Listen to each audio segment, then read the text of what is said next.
O presidente Luiz Inácio Lula da Silva criticou novamente o chefe do Banco Central, Roberto Campos Neto. Para o presidente, Campos Neto não tem cumprido com suas funções de maneira adequada. Luiz Inácio Lula da Silva voltou a criticar o presidente do Banco Central, Roberto Campos Neto. Em entrevista à Rádio Gaúcha, o chefe do executivo falou sobre a autonomia da entidade e disse que Campos Neto não tem cumprido com suas funções de maneira adequada.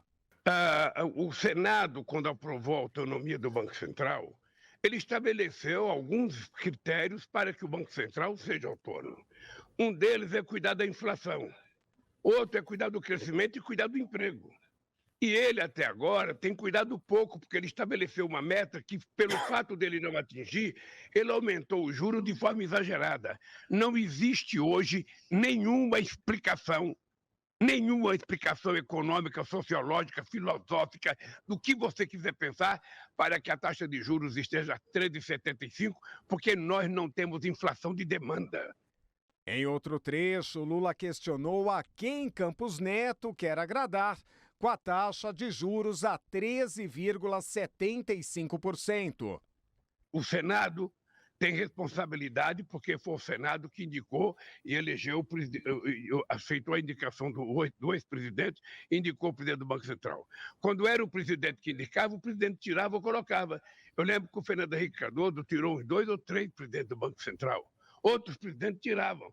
Agora você tem um cidadão que me parece que não entende absolutamente nada de país, não entende nada de povo, não tem sentimento com o sofrimento do povo, sabe? E mantém uma taxa de juros para atender os interesses de quem? A quem que esse cidadão está servindo nesse momento? Por fim, Lula ressaltou que há um equívoco em manter a atual taxa de juros. Então, eu acho que é um equívoco. Não tem um setor da economia, a não ser o setor financeiro, não tem um setor da economia, seja das grandes empresas, pequenas empresas, médias empresas, pequenos varejistas, grandes varejistas, ou seja, todo mundo contra esse absurdo dessa taxa de juros, que ninguém pode captar dinheiro para investir a 14%, 15%, 16% de juros. As pessoas vão quebrar. Já o presidente do Banco Central, Roberto Campos Neto, concedeu entrevista coletiva durante a apresentação do relatório trimestral de inflação.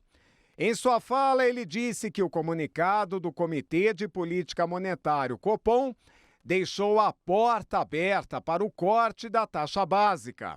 A gente entende que o comunicado deixou, na nossa opinião, tinha deixado a porta aberta. Eu vejo que teve bastante ruído em torno disso. Se a gente olhar o que foi precificação de mercado, a gente fez uma análise olhando um dia antes, o dia da decisão e um dia depois. Se você olhar um dia depois, ele voltou basicamente à precificação que estava um dia antes. Ele mexeu 2, 3 basis points. Se você olhar a curva como um todo e olhar mais para frente, ele até aumentou o volume de cortes. Então, eu acho que teve bastante ruído, mas quando a gente olha o que afetou o preço de mercado, foi muito pouco. A ex-advogada do PT, Edilene Lobo, é a primeira ministra negra do Tribunal Superior Eleitoral. Ela foi escolhida como substituta na corte pelo presidente Lula. A advogada Edilene Lobo foi escolhida pelo presidente Luiz Inácio Lula da Silva para ser a nova ministra substituta do Tribunal Superior Eleitoral.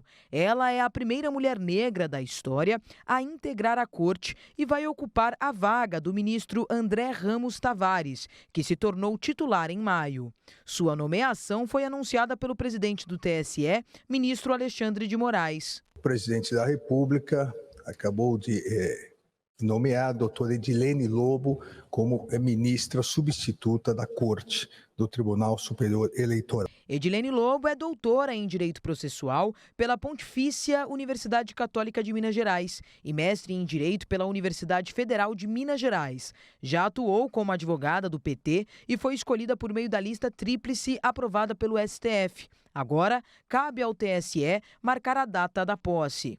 Em 2018, Edilene compôs a defesa da ex-presidente Dilma Rousseff em campanha para o Senado, por Minas Gerais. Atualmente, é uma das advogadas da Federação Brasil da Esperança, formada por PT, PCdoB e PV. O MDB faz um aceno a Arthur Lira e diz que o presidente da Câmara vai se consagrar com a aprovação da reforma tributária. Autor do projeto sobre a reforma tributária, o deputado federal Baleia Rossi, do MDB de São Paulo, afirma que a aprovação da matéria, que é discutida há mais de 30 anos no país, pode ajudar na imagem do presidente da Câmara, Arthur Lira, no momento em que ele está fragilizado politicamente. O texto do relator da reforma, Aguinaldo Ribeiro, do PP da Paraíba, é um substitutivo baseado na proposta original do MDBista.